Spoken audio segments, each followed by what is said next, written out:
My name is Doofy, and in today's video I'll be going through every pre-time skip arc in the big three. I'll be going through these in order of which series has the least amount of arcs, so first I'll be doing Naruto, then Bleach, and finally One Piece. Ultimately I'll be focusing on the manga, but I might make comments about the anime where I feel like it. I don't exactly have any specific criteria for ranking these. It's ultimately just going to come down to my experience with these stories, which I enjoyed more, which aspects I think are more admirable, these kind of things. But with all the introductory remarks out of the way, let's get into the actual ranking, starting off with Naruto. So to begin, we have the Land of Waves. Now, the way that this specific tier list is broken it up, the Land of Waves is not distinguished from the prologue, and so I'll be including the prologue here as well. As far as big three opening arcs go, I'm just going to come out and say that I think the Land of Waves is the best of the three, and indeed as far as most shonen go, I think the Land of the Waves is a phenomenal start. This does a really good job at establishing the whole chakra system and jutsu in a kind of digestible way. It demonstrates a wide variety of abilities, everything from genjutsu to taijutsu and ninjutsu.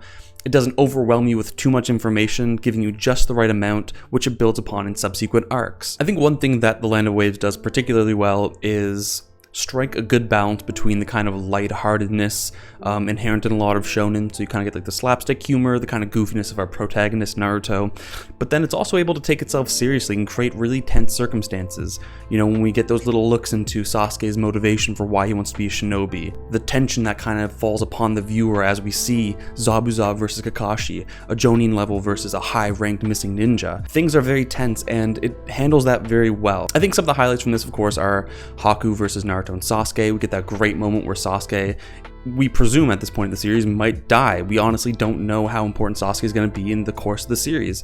So to the viewer watching this for the first time, with no knowledge of what happens later, Sasuke might have died here. And so that presents a very real motivation for Naruto to kind of activate his hidden shonen powers, and we get to see the nine-tailed cloak for the first time, and holy shit does it look good. Then we get one of my favorite fights in the series. It's truly amazing. I think that Haku's Keki Genkai is really interesting, and honestly I don't know if we've had something as cool in the rest of the series. And of course you can't forget Zabuza versus Kakashi. Again, this is just such a high level battle with so much nuance for so early in the show. It's quite incredible.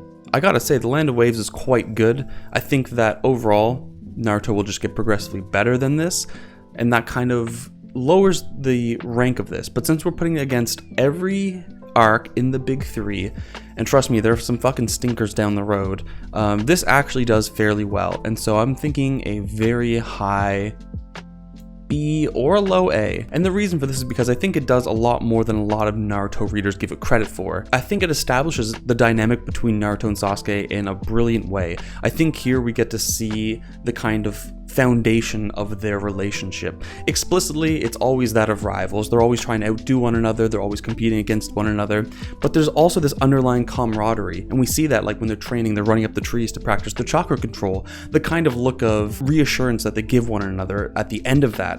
So although it's always kind of fueled by this rivalry, deep down that rivalry is motivated by kind of almost a passion for one another, and I think a lot of Naruto readers miss that. They say, well, why does Naruto care so much about Sasuke? They weren't even friends. I think here we see quite explicitly that through the rivalry, they are friends. That is their friendship. Then we get the Chunin exams, and I'm just going to keep it 100. The Chunin exams is an S.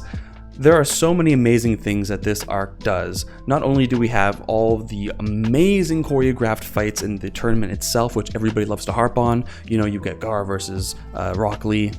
Classic. People don't want to shut up about it, and understandably so. But there are other things that this does particularly well. For instance, the written part of the exam. The very creative ways that Kishimoto comes up with to have each shinobi use their abilities to cheat in a really creative way. A lot of thought clearly went into that, and it's one of the funnest parts of the series. Also, there are some really key moments in the Forest of Death that establish later plot points, such as Orochimaru's meeting up with Sasuke, and their whole engagement, which, again, tremendously choreographed and brilliantly animated. I'm gonna just say that simply because so many people love to screenshot that one picture of Sasuke as he's going to use like the fireball or Phoenix Fire, I don't remember, and they all want to say, oh, look at this awful animation. If you think that's awful animation, exit out of this video. Animation is necessarily like the illusion of movement created through a series of images. A single image does not constitute animation. And indeed, when you want to really focus on the movement of figures in animation, the best way to do that is to lower the amount of detail within the figures so as to highlight the kind of outline of the figures, the silhouettes, and so you really get to emphasize the illusion of movement. And so a single screenshot's not fucking animation, and people don't seem to understand that, so that's not a criticism, by the way. Anyways, Chunin exams, phenomenal for all the reasons people say it is, but I think that there are some other fights in the Chunin exams actual tournament arc that go underlooked. I think Sasuke versus Yoroi is really cool. Again, at this stage in Naruto, it's almost entirely like hand-to-hand throwing fists taijutsu type stuff with some ninjutsu thrown in. Like, it's not a super flashy battle, but like, there's something so exciting about seeing Sasuke use the fucking lines barrage. Everyone's watching like, holy shit, he just kind of like copy like Rock Lee's moves. Of course, it's because of the Sharingan. However, he kind of innovates upon it, and in the kind of flight, he has to battle like the curse mark coming over him. It's just super fucking cool. And then there's also the emotional heights that we reach in Neji versus Hinata. Again, this kind of dynamic between the two parts of the Hyuga household, that kind of internal tension coming into fruition through these two fighters. Again, not only is this excellently choreographed, but there's a lot of motion put into this. And that final scene, when Neji's about to give it to her, and all the Jonin had to like step in, even just talking about it, I have shivers. So this is an amazing arc, for all the reasons people say it is and more. An easy S tier. Moving on, we have the Konoha Crush. Now, some people like to tie this into the Chunin exams.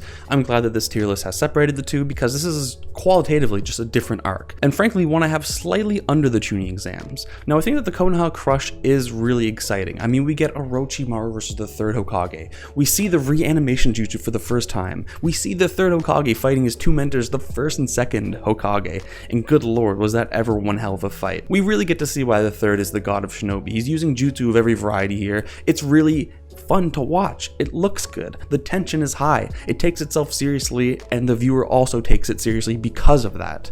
And I think in terms of plot, there's a lot more intricacy going on in Konoha Crush. Again, now we're starting to get motivations for like the Sand Ninja, for Orochimaru, why he's doing this whole thing, and it just develops a lot more important plot points, I guess, ultimately. The reason, though, that I have it slightly lower in the Chunin exams is because while I think the Chunin exams is a little more basic in terms of plot structure, it's a lot more creative in the little things. Again, just a little more attention to detail in, say, like the written part of the exams. There's a little more attention to detail in the choreography of the fights. And so while I think Konoha Crush is still a fantastic arc, it's slightly edged out over the Chunin exams. And so we'll leave it at that. Next, we get the search for Tsunade. I guess what I like the most about this arc is we really get to see the kind of dynamic between Naruto and Jiraiya develop for the first time. You know, we get Naruto's journey to learn the Rasengan. It's really cool. We also get the Battle of the Sannin. I'm going to keep it 100. I've always thought that fight was a little overrated. Because of the scale, you don't get all the cool like hand-to-hand stuff that you see in the Chunin exams. That's not to say it doesn't happen, of course. We have individual fights between each of the members, and again, it's cool. The presence, the tension that we feel between these three legends come against one another. It's great. Again, at this point in the series, Naruto is still handling the tone very well, which is something, again, not a lot of battle shonen melee claim to. I guess just overall, it doesn't have as many highs as the previous three arcs. That's not to say it is bad by any means. It's a fantastic arc. In particular, I might say my favorite part is when Sasuke and Itachi first meet up for the first time. This is only a very small part of the arc, so I didn't want to bring it up earlier, but this is honestly one of my favorite moments in all of Naruto. Because I think here we really get to see the kind of immaturity of Sasuke. You know, he's been grinding, and as far as his other contemporary shinobi were going, he was kind of advancing at a pretty steady pace. However, Sasuke got a little too cocky, a little too overconfident in his abilities, and got absolutely wrecked by Itachi, who just fucking grabbed the Chidori, snapped his wrist, and kicked him across. Like, it was just super cool. Again, the introduction to Akatsuki here, the presence around them was so intense. They bring in a lot of like big players, and you really feel that they're big players too. This is a problem I think Shippuden runs into much later. A lot of like the big players don't feel as big as they should.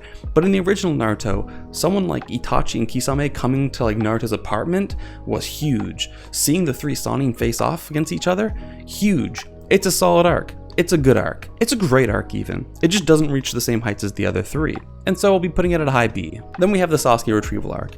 And in many ways, this is the climax of the first part of Naruto.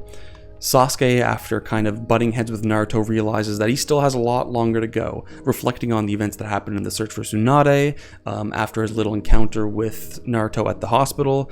He realizes that, as strong as he thinks he is, he's just not strong enough. This ultimately motivates him to seek out Orochimaru. Again, that seed was kind of planted earlier in the Forest of Death. And so he fucks off. Again, this is just chock full of great moments, but I think one issue for me is that it just is kind of structured a little more simplistically, in the sense that it's the classic shonen kind of, we've got to go rescue our friend, and then we have a group of people going to do that, and they have obstacles, and so one of them kind of keeps falling off of the group until, you know, the protagonist goes to save his friend.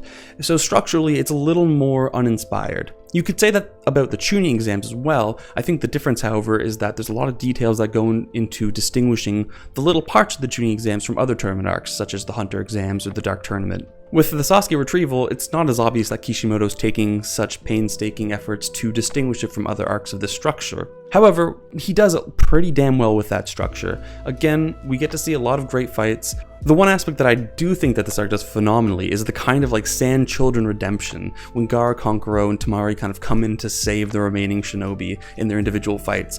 It was really hype, and it was nice to kind of see this development, especially with Gaara, because now, instead of fighting against Rock Lee, he's fighting with them. And that is one of the greatest fights in the series.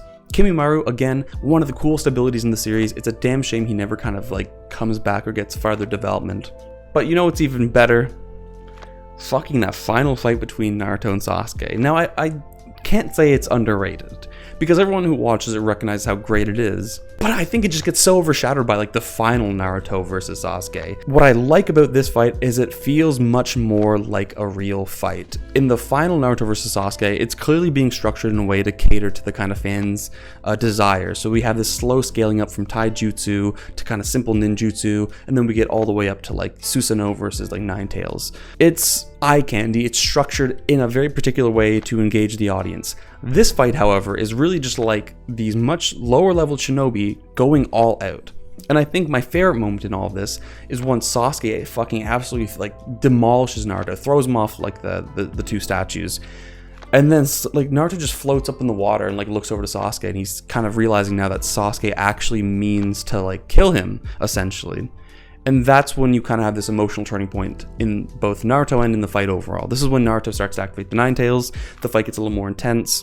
This fight is fucking phenomenal. However, I just didn't care as much, I guess, about the earlier arcs with Choji and Neji. I just wasn't interested. But even Shikamaru's fight or Kiba's fight, they were like, meh. It was nice to see those guys finally get some of the spotlight, but I just didn't care. However, because I'm a man of the highs outweigh the lows, it goes without saying this is going to be a high A. Okay, fuck it, it's got to be low S. I mean, that's Naruto versus Sasuke, for God's sake. How can I not? Anyways, that's Naruto. A pretty strong start to this tier list. I will make revisions as we go along, but now let's move on to Bleach. Next we have Bleach. Now the person who created this tier list, not me, took the liberty of dividing the arcs into, or at least according to the kind of Viz DVD official releases. So instead of just the Arrancar arc, you have like the 7 subdivisions of the Arrancar arc according to Viz. But let's begin with the Agent of the Shinigami. I think that this is actually an incredibly underrated arc. As far as introductory arcs go, a lot of people kind of treat this as just like boring exposition and basic introduction to characters and powers, and in a sense it is that. But I think it does it well. It sets up for a lot of future events in Bleach that a lot of people just miss.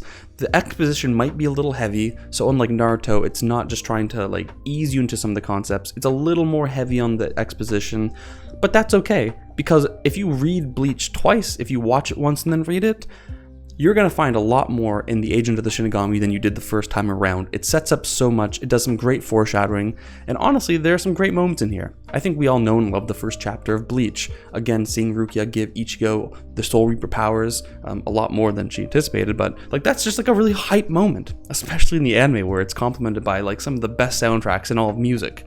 But there are also just like a lot of really awesome moments that I think people just forget. The one that really stands out to me was Ichigo and Uryu in their kind of hollow defeating contest. Again, Uryu's introduced as a Quincy, and so that there's this whole, dynamic and war between the Quincy's and the Shinigamis. They kind of see which of us is actually the better, who can kill the most hollows, and then we get the Menos Grande appear, and that's a really awesome fight. And as it turns out later in the Arrancar arc, a lot of these events are kind of premeditated, and that just kind of gives us more to think about when we re-experience or consider this arc. So at the end of the day, there are some great highs, there are some great narrative points. It's amazing at setting up a lot of future events and foreshadowing them. I think overall, the viewing or reading experience isn't as high as a lot of Bleach, and it certainly doesn't touch a lot that's in Naruto, simply because there is some dry exposition, there's some tonal dissonance in the sense that at this point it is really just introducing characters, so when we get like the slice of life moments of Ichigo at school, it's a little less interesting. It's a little boring. A lot of the humor doesn't hit for me personally, unlike Naruto, unlike One Piece as well, but it's by no means a bad arc, and so I'm going to give it a very high C. Next we get the Soul Society sneak entry. So this is the part where they're kind of denied access into the Sarate. They have to go back to the sheep household, they do a bit of training, and then they re-enter. I think this also includes some of the initial events upon entry, so that would be like Ichigo versus Kenpachi, the death of Aizen, these kind of things. So considering all of that, I honestly strongly dislike a lot of the stuff at the Shiba household. I'm not super interested in that training bit. I don't think it's interesting. I fucking hate Ganju. He is a net negative to this show, and it would be absolutely better without him. And it's just not overall as engaging as I would want this to be. So that whole first half definitely holds it back. But then there's also some issues I have with my actual experience of the first bit of their entry into the Sarate.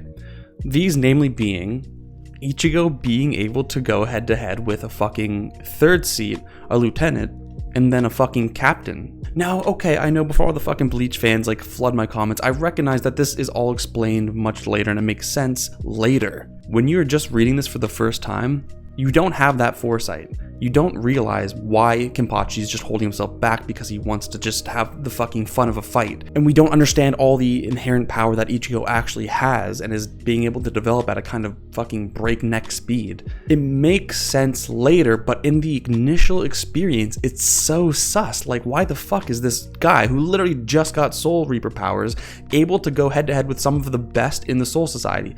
However, I do want to emphasize that there are some really cool plot points that I really enjoy. The main one, of course, being the thing with Aizen's death. That's just like pretty dramatic, and I thought that was awesome. So in light of all that, I'm only going to give it a high C. However, this is why I'm happy that this list creator has divided the sneak entry from the rescue.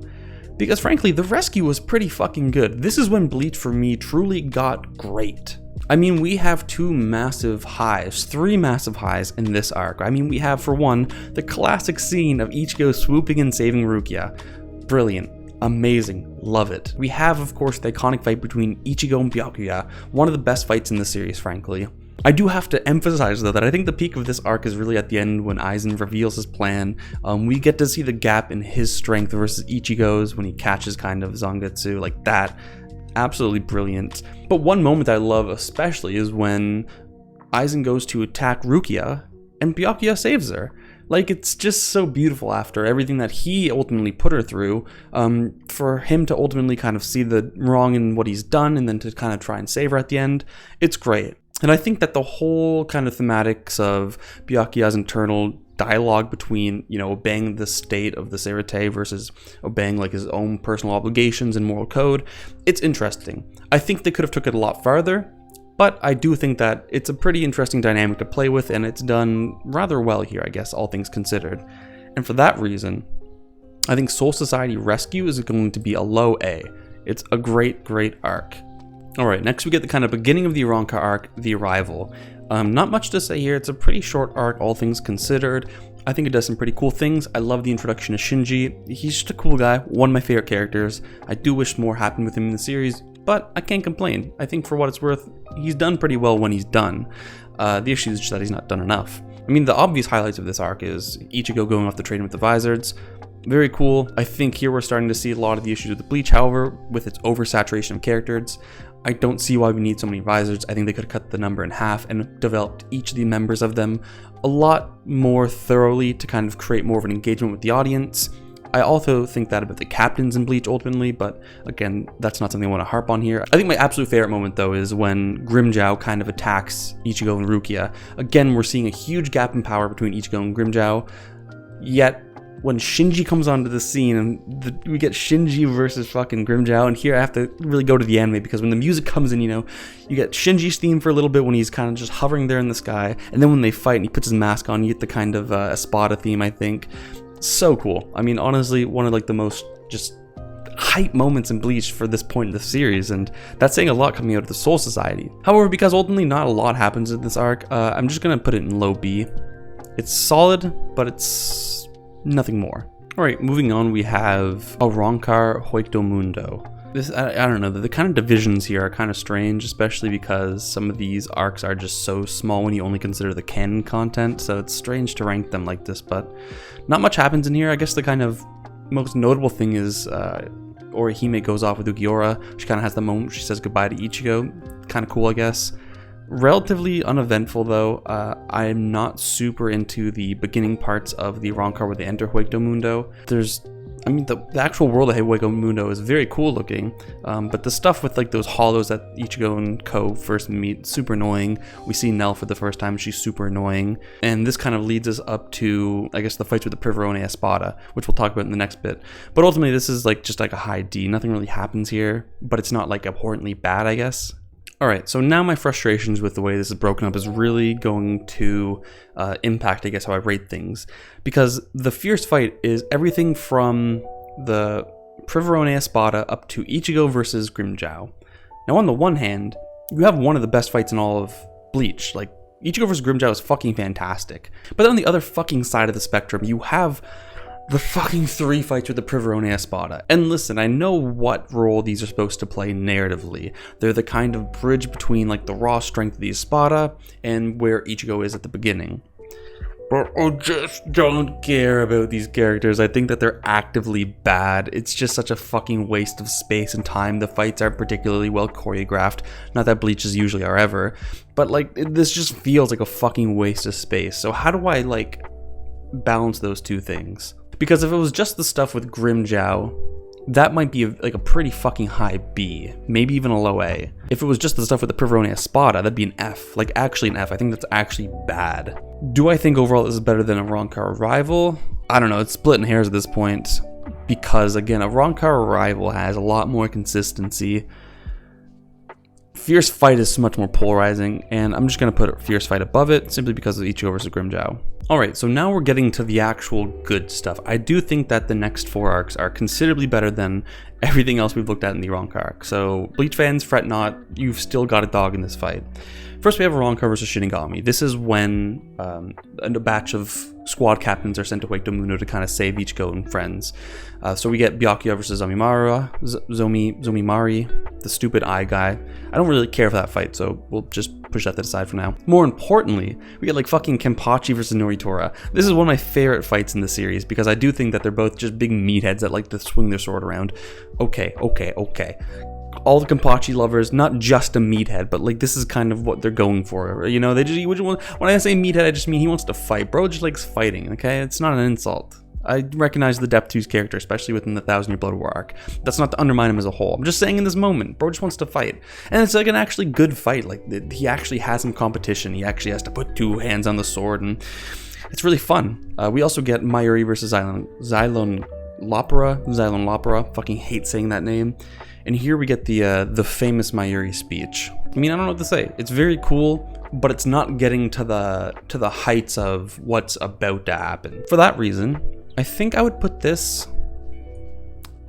Is it better than Search for Tsunade? They're about equal, but I'm going to put Search for Tsunade just a little higher. But then we have the past arc. And I think this is like incredibly, I don't want to say underrated, but I wish it was talked about more, because what I love about Bleach is the captains. It's pretty much everyone except for the main cast. This is where my heart and soul lies in the Bleach universe. I like the lore of the captains, and so this was especially good because not only do we get the lore of the captains, we get the lore of Kisuke, who is my favorite character in Bleach. There's not much to say here. It just kind of develops a lot of like the motivations for present day characters, kind of gives us more insight into their past, why they're in the situation they are. I think it's tremendously well done. It's a great little arc, and it's honestly better than everything else that happened in the Arrancar arc thus far. And so I'm going to give it a low A. It's fantastic. And then finally we have the decisive battle and downfall. Now, I'm going to be honest with you guys, I don't want to distinguish these two. I really just kind of put these all together as being fake Karakura Town. And my reason for doing that is because together they're even stronger than they are apart. I mean, here we have, like, for one, all the individual battles between the captains and the Espada. So we have, like, Dark versus Shinsui. We have Baragon versus Soifon.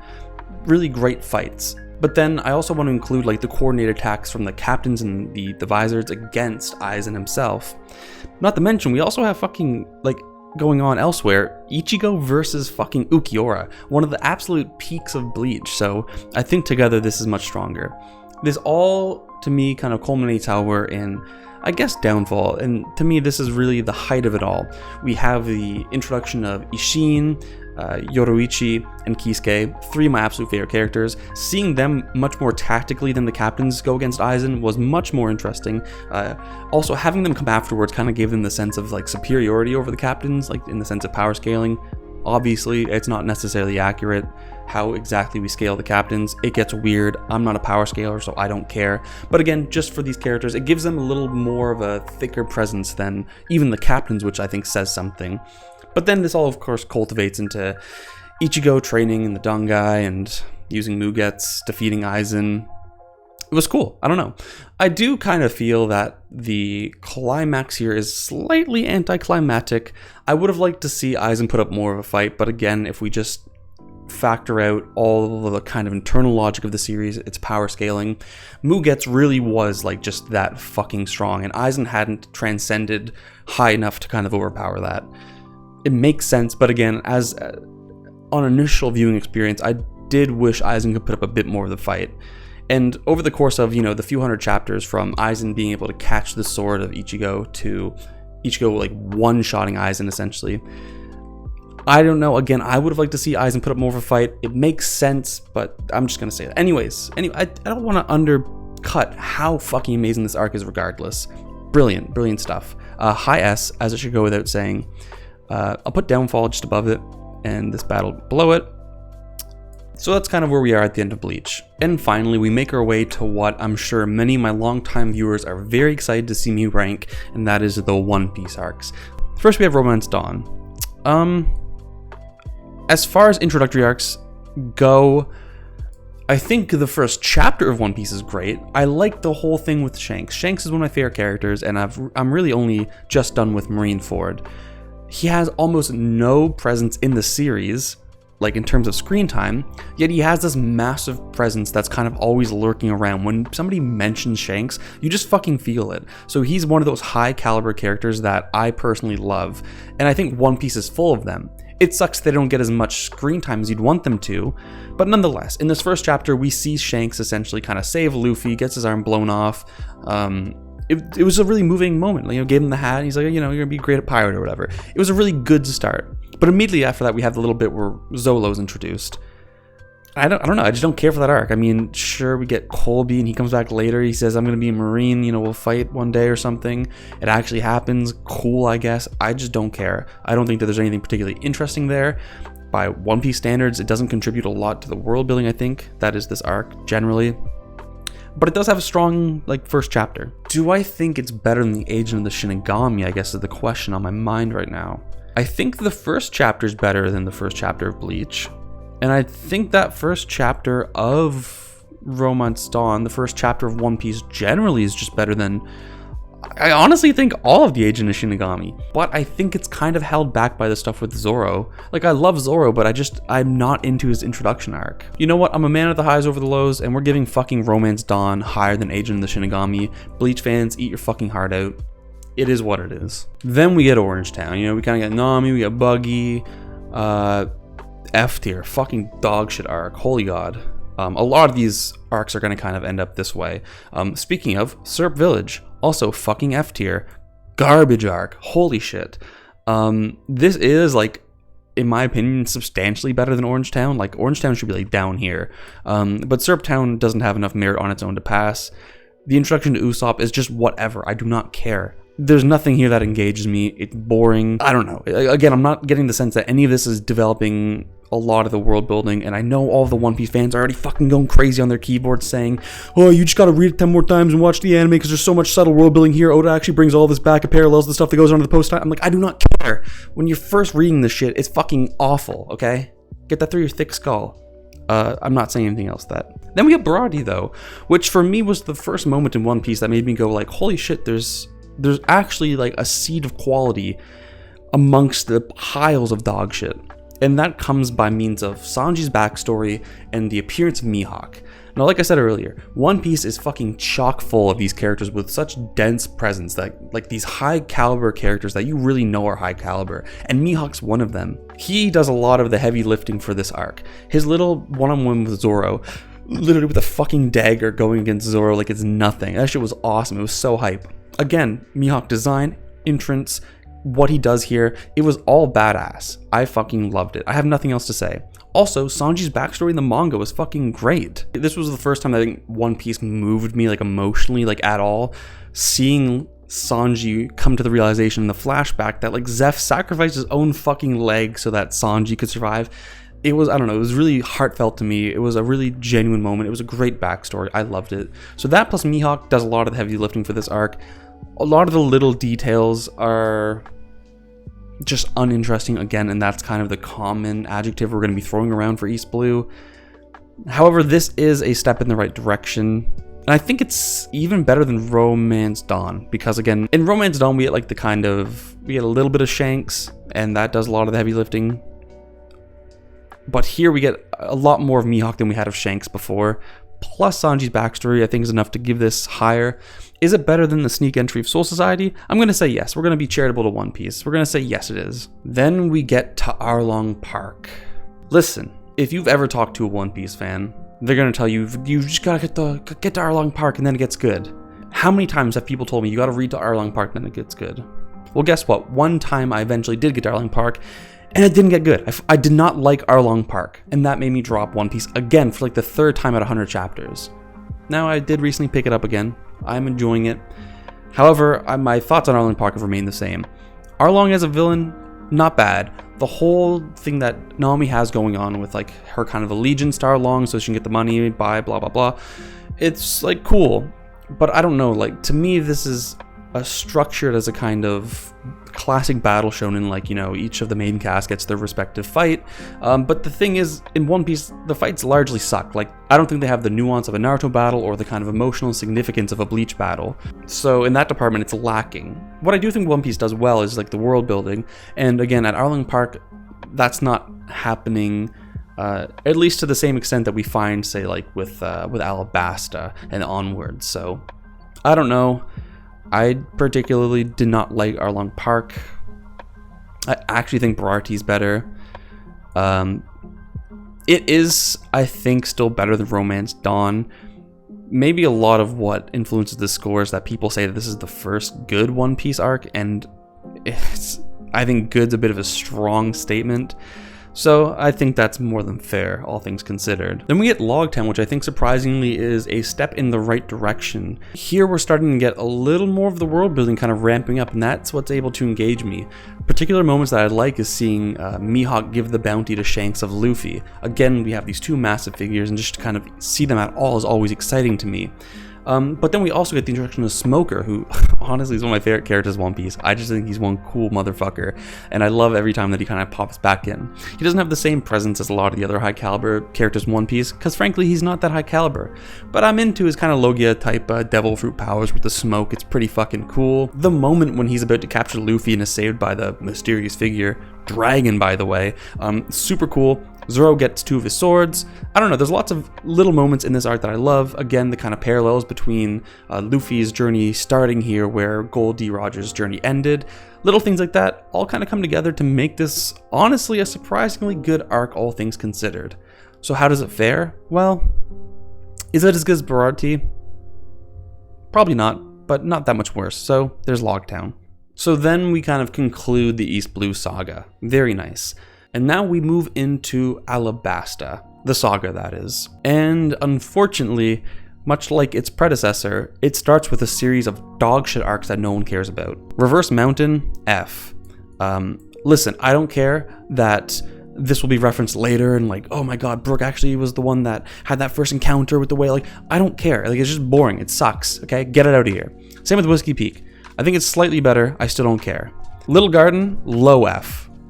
I just did not like Little Garden. It was actively bad. I mean, I think all of these are more or less actively bad, but I think this one was particularly offensive. I'd even take Orangetown over it, frankly. Okay, it was a bit of a speed run, but now we're gonna get into where I think One Piece actually takes off. Drum Island, folks. Drum Island. What I think Drum Island does well is, well, Tony Chopper. Tony Chopper's backstory is probably my favorite among all the Straw Hats for this reason. Again, starting as like this kind of social reject from like the fucking other deer, then being accepted by this doctor whose name I'm not going to attempt to pronounce because again, haven't watched the anime, I don't know how it's supposed to be pronounced. But then I think their dynamic is played out really well. You know, the doctor has this terminal illness, and so he kicks out Chopper because he doesn't want Chopper to have to worry about him. But fucking Chopper, so determined, goes all across the world because he's reading these like medical books, trying to figure out how the hell we can make the doctor better, who he knows is sick. So he gets this mushroom and he goes all the way back and he gives it to the doctor. And he's like, "That's it, I'm gonna cure you, right?" And he's like, yeah, of course. But like he finds out that fucking mushroom was actually like lethal and was going to kill him. And Chopper refused to believe that when he first heard it.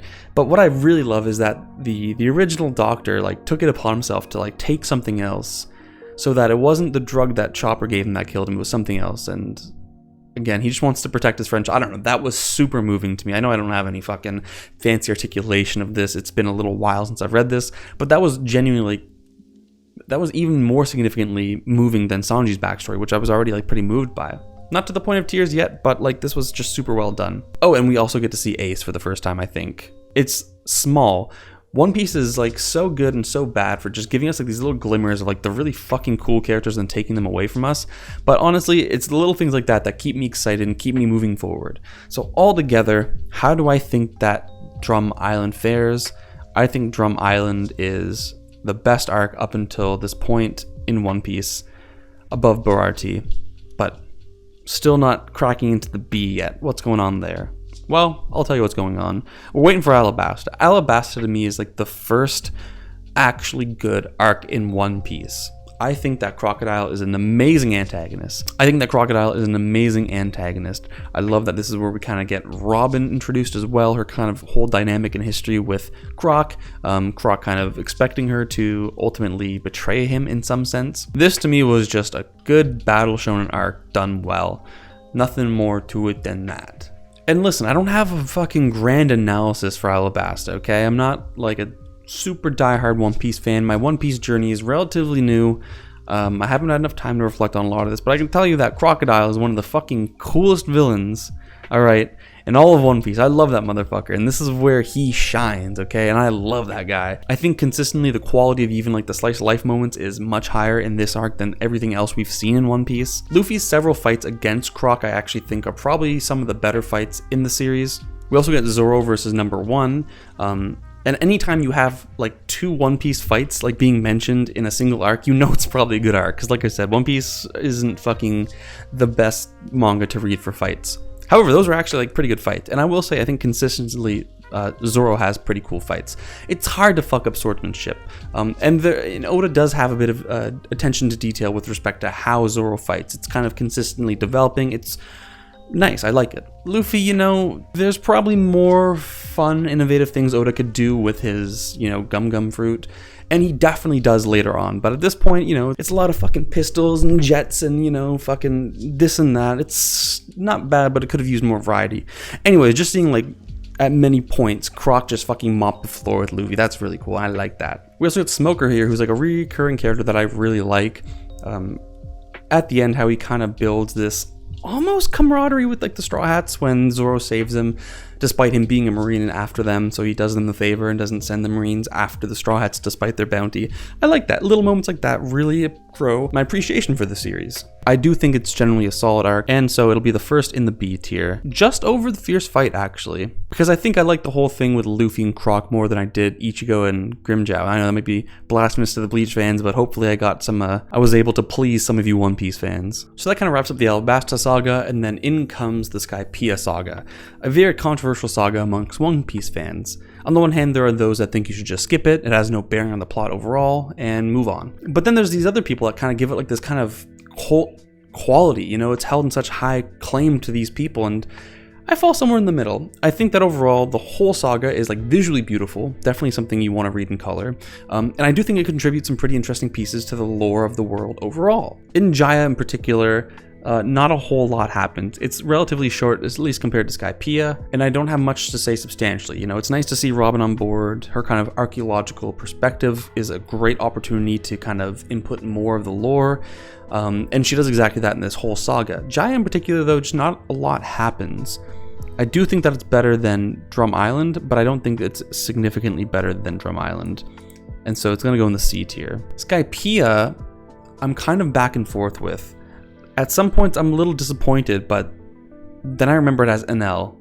Or Eneru, whatever you want to call him. And he's just like one of the fucking coolest antags like in the whole series. Like, it's just a literal god. Amazing design, fun personality. His fight with Luffy, again, this is one of the notable fights in the series, and when we note fights in One Piece, we know that it's probably a good arc. And you know, as I'm talking this out in real time, I'm starting to think a little more favorably upon Skypiea. I mean, again, this whole conflict between like the Sky people and Enel having just come in there and taken it from them, the way that kind of plays it over the course of the arc, I think it's great. Originally, I had Jaya over it, but now that I'm thinking more about it, I'm actually gonna let Skypiea enter into the B tier.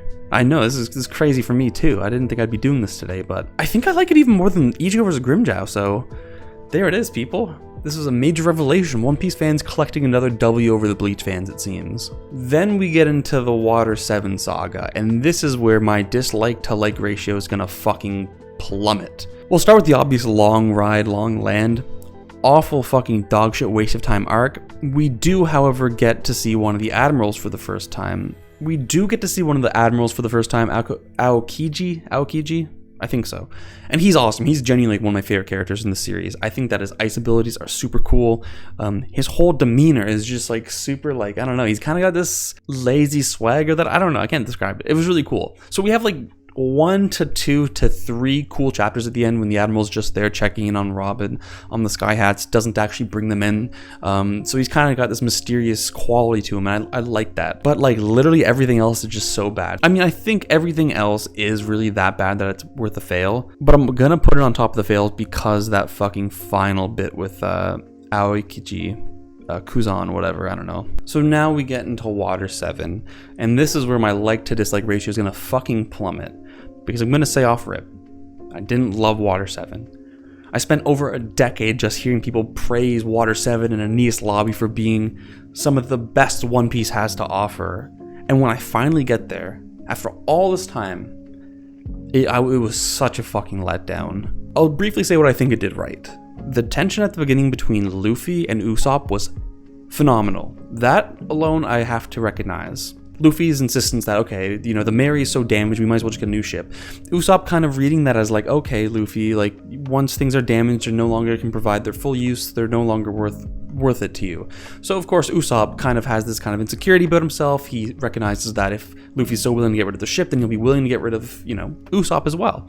And so this sparks a conflict. Usopp is like, no, we're gonna fucking fix the Mary, damn it. And this kind of like spirals into like a really interesting drama where Usopp just kind of like fucks off from the rest of the crew. The fight between Luffy and Usopp was really interesting because you'd think that like Luffy would just mop the floor with him, but Usopp kind of outsmarted him and played to Luffy's weaknesses and kind of did a bit of cheap, dirty fighting, and I loved it. It was fun, it was creative. Oda, I see you here. So this was a fantastic, and I think the way that this kind of dynamic plays out throughout all of the arc is brilliant. But it's like immediately after that when they get into Water 7, it's like there's just so much that I don't care for. Even the big surprise or the big reveal with fucking that group of shipwrights, the Gallia, being, you know, CP9 or whatever, working for the government. It's like, okay, I wasn't super surprised. And I didn't really care all that much either, to be honest. Another thing that it does right is the whole kind of Robin saying, that's it, I'm out, peace y'all, and then kind of seemingly going again with the government on this issue. Though Straw Hat's trying to like reason like, what the fuck's going on here? You know, after everything that we went through like with Alabasta and everything with like Skypiea, like why are you switching it up all of a sudden? So there are a lot of great moments where like she's like, you know, you will never see me again, or like there's a darkness in me that will destroy you. Like, I don't know, shit like that was cool. I was into that. We also get the motherfucking Sniper God. Amazing design. Absolutely love that design. But that's as far as my praise can go for this arc. Because I think the expectations were so high, and I think the arc generally just wasn't at that level of quality, no fucking way this is getting any higher than a C.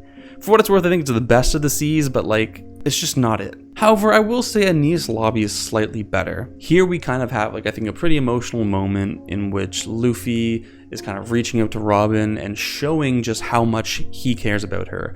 And incidentally, I think this kind of plays into the whole dynamic between Usopp and Luffy throughout this arc, where it's in this moment that Usopp's able to recognize that Luffy is actually willing to do anything for his crew. The ship isn't a part of the crew. It sucks that he's got to get rid of the ship, but like for his crew, Usopp can now kind of feel secure knowing that Luffy won't throw him out. And they kind of, I think this is the catalyst for them getting back together at the end. But otherwise, it's still an amazing moment to witness. We also have all the fights between the Straw Hats and the members of the CP9. You know, they use their devil fruits. They look fucking awful. I hate all these like weird animal designs that Oda gave them all. But I think here we kind of get a little more of the world building. I can appreciate that. I think that the quality overall is slightly better than Water 7, and so I will give this a low B. And then we get to Post-Enies lobby. And this is going to surprise you, but I actually think that this is probably the best in the series so far.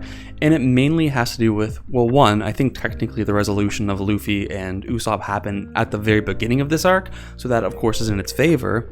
But what really sets this arc over the top is fucking Ace versus Blackbeard. Despite how small that kind of exchange is, here we're really getting like what's going on in the background that's eventually going to lead to Marineford. I think Ace versus like Blackbeard is just like the first genuinely really fucking cool fight. Like I just love both of their respective like devil fruit powers. Again, seeing more of Ace, I fucking love that. And for that reason, literally, again, like I told you, One Piece is chock full of these high caliber characters that you know are high caliber. Both Ace and Blackbeard are that, and to see them fight, to see their really fucking cool powers, it's exactly what I want out of One Piece. And so this is genuinely the best part of One Piece thus far. Okay, it's not the best, but it's like right there. It's like just under Alabasta, because Alabasta has a whole lot of like development going for it, and you know the structure of the plot is a lot more nuanced. This, however, is more of like just a kind of resolution of something that's already been going on. They're qualitatively just that different. However, I just think that the fucking hype that this evokes is honestly probably like more than even in Alabasta. But I think again, there's just a lot more to like really appreciate in Alabasta, and that kind of like is the reason it edges out over it. Next we have Thriller Bark, and this was surprisingly a lot better than I expected it to be.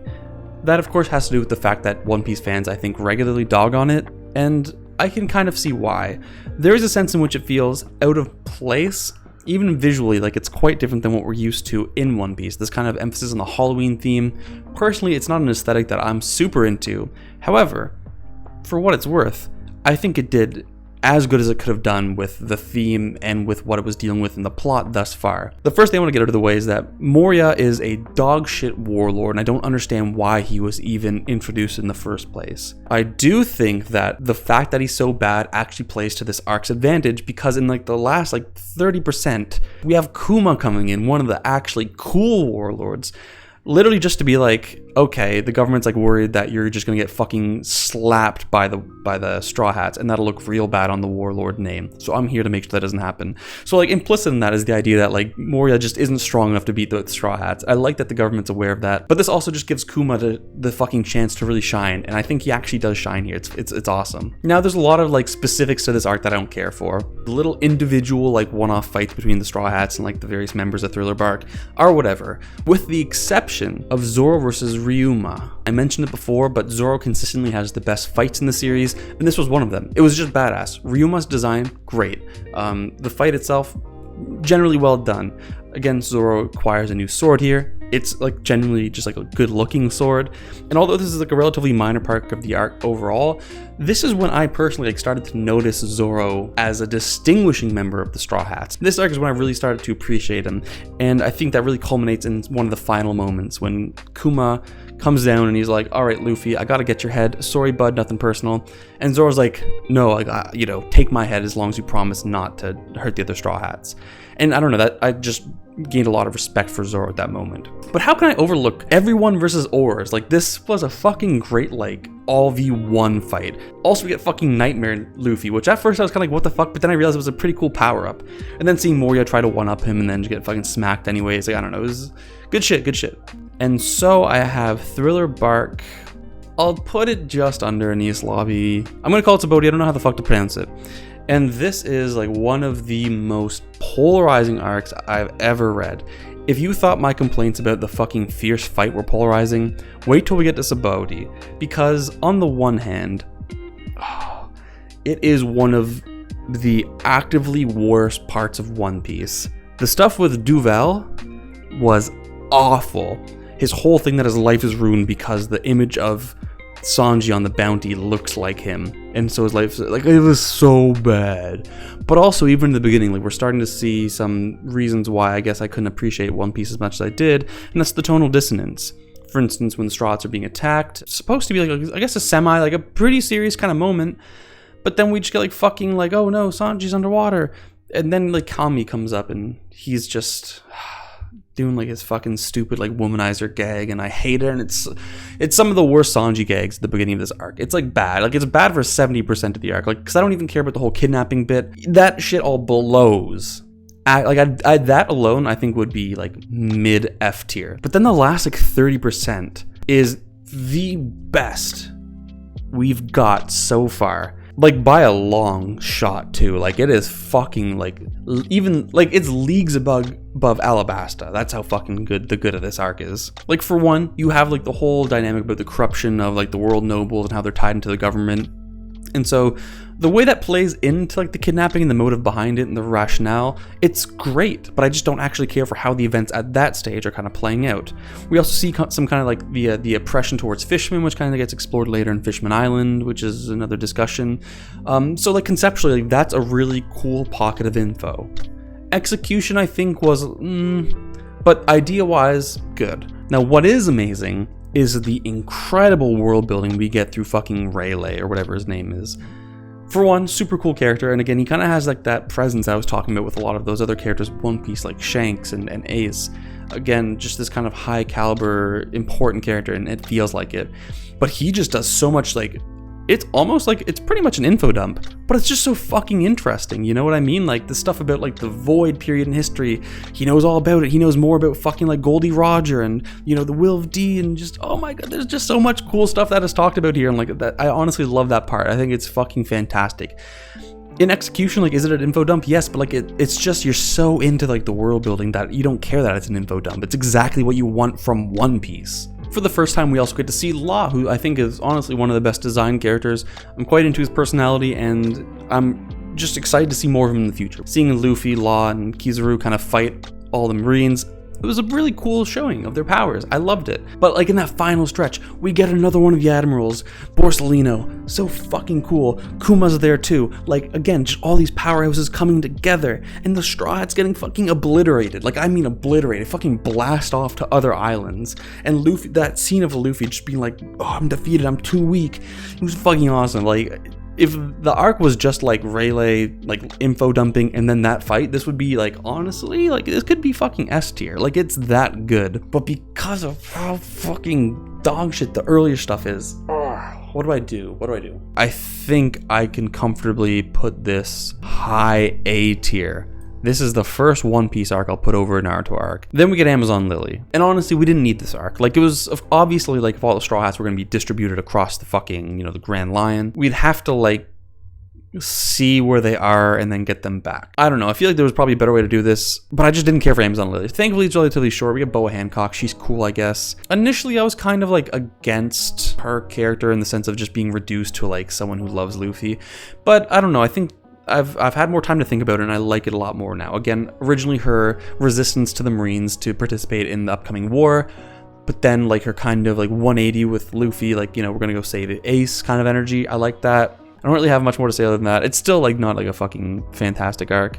I do think Water 7 and Jaya are both better, but it's probably better than Drum Island, right? Then we get to the final couple of arcs, and this is for me when One Piece is really stepping up the fucking the level of quality. First, we have Impel Down. It starts off fantastically with Ace and Jinbei kind of like in the prison cell, but more specifically like Ace talking to Garp, and just kind of we're finding out more about their history. Again, more world building.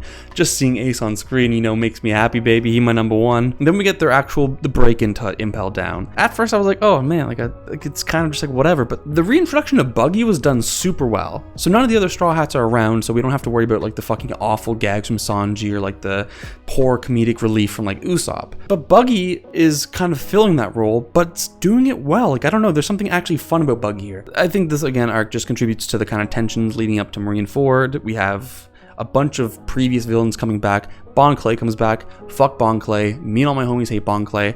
I don't even care that he went to such extremes to kind of help Luffy. He's still a dog shit character. Fuck it. They could have made Buggy do that and that would have made Buggy look way cooler. We get Croc back though. We get Croc in fucking #1. I was so happy because I love Croc. And I again, the role he plays in Marineford is definitely something I have a lot of praise to say about as well. We also get to kind of see the exploration of Impel Down. The fact that Luffy like just misses Ace, I think still kind of plays into like the themes of Luffy's kind of recognizing the limits of his power and his weakness that kind of came about at the end of Sabaody. So it's generally like a pretty solid arc. I don't have much negative things to say. Impel Down, I'd put just over Alabasta. Ladies and gentlemen, Marineford. I'm not going to even waste your time here. Highest, neck and neck with Chunin exams. Probably noticed that a lot of One Piece up to this point hasn't done tremendously well. The reason for that being, I just think the tone of One Piece isn't something I generally like. I think it's one of its strengths ultimately because it doesn't take itself too seriously. A lot of the more gag moments don't come off as derailing. I think it all works. But I do think that undercuts the severity of a lot of scenes. But in Marineford, none of the other Straw Hats are there. Luffy is no longer just kind of this goofy, aloof, light-hearted character. Like, this is all or nothing for him. This is his brother Ace that he's going to save. And I think that's reflected in the tone of this arc. It takes itself seriously and it works to its benefit because, by God, this is infinitely better than everything else in One Piece up to this point. And it's not even close. Seeing fucking Whitebeard pull up, Ace being like, why'd you come here? I told you not to come after me. And he said, you better make sure you never hurt my son. And I'm like, oh my God, like Whitebeard, he's just so fucking cool. But then everything that just plays out after that is just like so well done. Doflamingo, I think, really sets everything off beautifully at the beginning when he says, the justice of them, the justice of us. Well, who's ultimately in the just? Well, it's whoever is going to win. Thematically, the way all the different perspectives on justice kind of come together here, the way Doflamingo really introduces it, it's amazing. Likewise, we have all of the fucking warlords come here, and I love like all of them.